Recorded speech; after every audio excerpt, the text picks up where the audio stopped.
কোনো ৰিলেশ্যনশ্বিপেই পাৰফেক্ট নহয়, কিন্তু তাৰ মাজত কিছুমান ৰিলেশ্যনশ্বিপ টক্সিক থাকে। আপুনিও এনেকুৱা এটা টক্সিক ৰিলেশ্যনশ্বিপত আছে নেকি?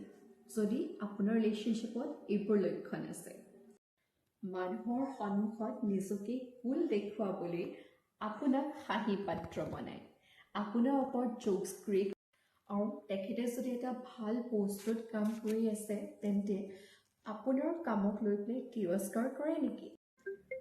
আৰু তেখেতৰ সন্মুখত আপুনি কেতিয়াও কনফিডেণ্ট ফিল লাগিলে ভুল যোনেও কৰক, সদায় চৰি আপুনি ক'ব লাগে, লাগিলে ভুল তেখেতৰে হওক।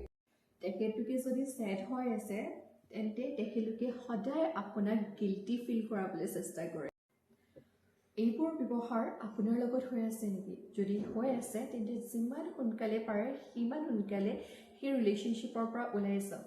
আই ন' যে এটা ভাল ৰিলেশ্যনশ্বিপ পোৱাটো যিমান টান হৈ যায় আজিকালিৰ দিনত, সিমানে এটা টক্সিক ৰিলেশ্যনশ্বিপৰ পৰা ওলাই অহাটো বহুত টান হৈ যায়।